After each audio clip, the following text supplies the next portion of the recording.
Shalom, and thank you so much for stopping by. So we're going to go ahead and we're going to dig a little bit deeper to fully understand the context of everything that we are reading and studying and learning. Now, in this case, this video is piggybacking off of the previous video concerning, or the video that's titled, Who is He? In that video, we made an important revelation about who he is and how it was he who confirmed the covenant. So if you're not certain who he is or what we're talking about, you have to watch the previous video to get spun up to where we're at for this video. Now, what we're going to do is we're going to examine the week that he confirmed, because it tells us he confirmed a covenant with many for 1 week. So we're actually going to address that week in the next video, but in this video, we have to get a foundation. We have to understand where everything comes from for everything to make sense and for everything to fall in place. There are some things that you must know, and let's look at what it is that you must know and understand before we can press forward. So here's some study material for you. If you are not familiar with the commandment concerning Passover, then I strongly recommend that you stop this video right here and read the following passages. And you want to read Exodus 12 verses 1 through 20, as well as Leviticus chapter 23 verses 4 through 8, and Numbers 9 verses 1 through 14. In your reading and understanding and studying, there's some things that we need to address. So here's some more things that you are going to need to know and become familiar with. All right, so you're going to need to know about the Holy Convocation. And a Holy Convocation is a Sabbath, or also known as the Shabbat. 6 days shall work be done, but the 7th day is the Shabbat of rest. And a Holy Convocation, ye shall do no work therein. It is the Shabbat of Yahuwah in all your dwellings. And that's Leviticus 23:3. So it's important to know that there are 2 types of Shabbats. There's a Shabbat that falls on a weekly basis at the end of every week, which is Saturday. There's also a Shabbat in the New Testament referred to as a high day. And these high days are Shabbats that are celebrated at their appointed time in their season. So we have Leviticus 23 verses 4 through 8. It says, these are the feasts of Yahuwah, even holy convocations, which ye shall proclaim in their seasons. In the 14th day of the first month at even is Yahuwah's Passover.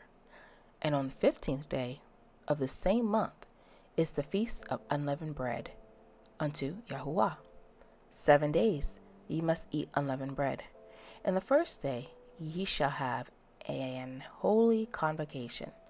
Ye shall do no servile work therein, but ye shall offer an offering made by fire unto Yahuwah 7 days. And the 7th day is a holy convocation. Ye shall do no servile work therein. So as we see, Passover is on the 14th day of the first Hebrew month. And the Feast of Unleavened Bread is on the 15th day of the first Hebrew month, and it lasts 7 days. Let's look at these feast days.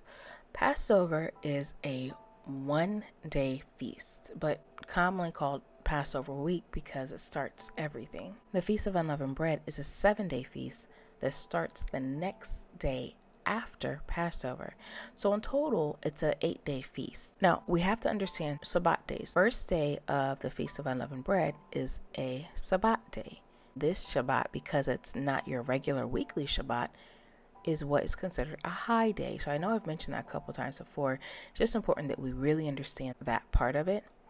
Now, the 7th day, which is the last day of the Feast of Unleavened Bread, is also a Shabbat, which is also a high day, again, because it's out of your weekly Sabbath cycle. And because the Feast of Unleavened Bread starts on the 15th day of Nisan and continues for 7 days, it could fall on any day of the week, because the 14th and the 15th all of these days happen sometime during a month. So one year may fall on a Wednesday, maybe another year it may fall on a Tuesday. It really just all depends on how the days cycle out.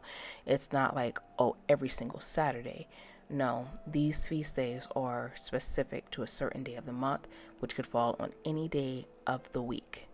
Any day of the week. That's key to remember. They can fall on any day of the week. So we're going to keep that locked in our minds as we continue to study and we move into the next video. All right, so there are a few more things we need to know. The first month of the Hebrew year is not January.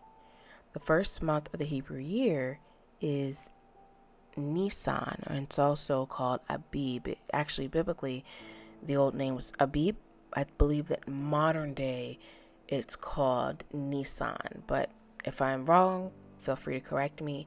But pretty much that's how it works. So in the Bible, what you're going to see is Abib, which is referring to the modern day month of Nisan. This generally occurs around March or April time frame according to our calendars that we're accustomed to. Also, the Hebrew word for Passover is Pashak. Now, the very last thing I want to make sure that we're clear about, I briefly mentioned it earlier in this video, but I want to make sure that we understand is that although Passover is only one day and the Feast of Unleavened Bread is 7 days, many people, even in the Bible, called it Passover, or modern day we usually call it Passover week, but even in the Bible they called both the Passover and the whole week, which is the Feast of Unleavened Bread, they called both of them Passover. So when you hear that, you want to keep it in the context of whatever it is they're talking about, so that you know when they're talking about specifically the Passover day, or are they talking about the Passover week, which includes the Feast of Unleavened Bread. So it's like a little cultural nuance you have to kind of be aware of. And I believe that they do this because it just all falls back to back. You know, if you're going to have Passover, the next day following that, you're commanded to keep the Feast of Unleavened Bread. So it just all rolls into one. And even tells us in Luke 22 verse 1, now the Feast of Unleavened Bread drew nigh, which is called the Passover. So this too is very pivotal, very important, and a key to, again, understanding what it is we're about to talk about in the next video. All right, thank you so much for your time, and please make it into the kingdom, and thank you for watching. Take care.